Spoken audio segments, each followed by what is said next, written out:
got the invitation tonight. I'm just going to mention a few miscellaneous thoughts tonight.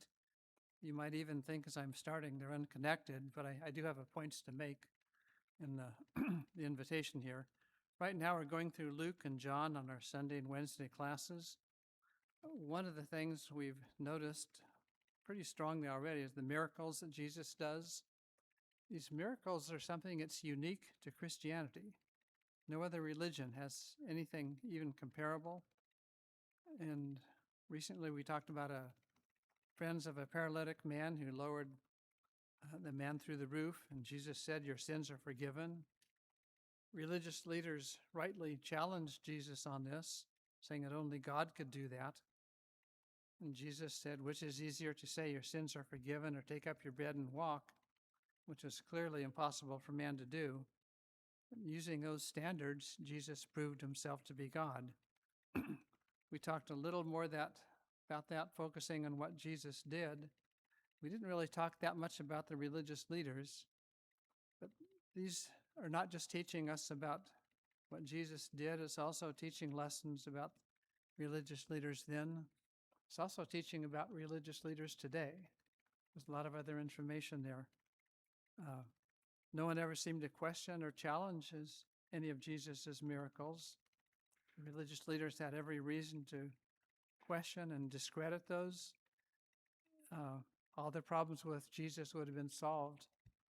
They not only couldn't do that, they had to admit that no one but God could do these miracles except God was with him. These were proof, as we talked about tonight, that Jesus was who he claimed to be and that he had all authority.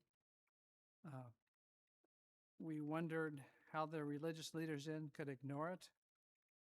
And we need to remember religious leaders today also claim to believe Jesus and at the same time disregard what he taught. They see his proofs and claims, but they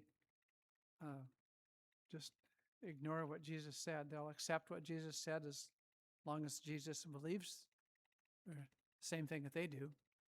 If Jesus says something different, they go with what they think. And as we go through these different stories, we need to remember that these are stories not just from long ago, but these are also stories for us today and will help us to understand different things going on today. And they don't just teach us about what Jesus accomplished and help build our faith, which is two really important things, but they also teach us a lot of other things like evangelism.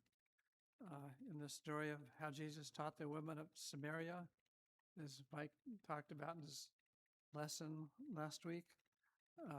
Samuel preached about that Sunday evening. They they teach us as we go through these miracles and stories.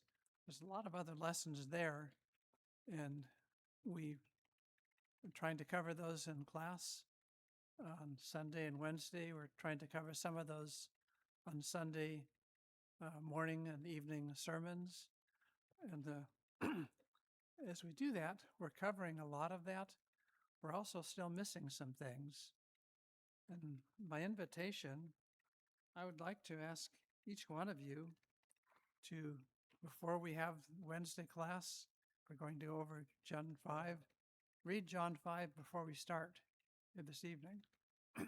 Then after we're done with this class, go back and we've discussed it here, read it again, the same thing that we were just talked about.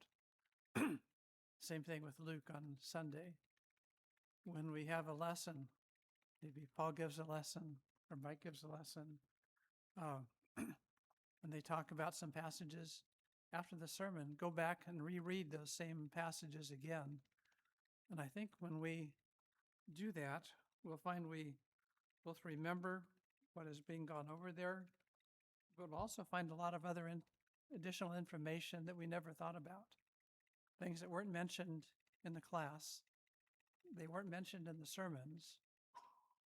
And Mike mentioned this at the start of his sermon recently, Sunday morning.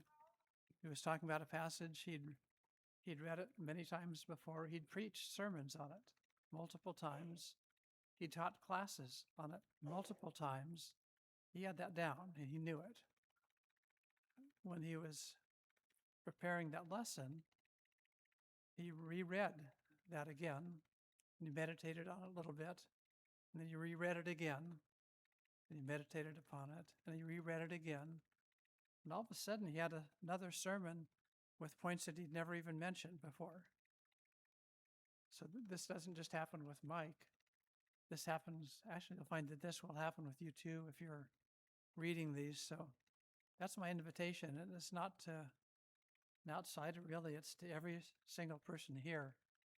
Maybe the little children who're not reading yet, it doesn't apply. But for everybody else here, before we have Bible class, read that chapter again before the class. After the class, read it again. And after we have a sermon on these chapters, go back and read that again. And that's the invitation. And it's not for one or two people, it's for everybody here. And I think if you do, you'll find your faith grows and it'll be a lot of benefit for you.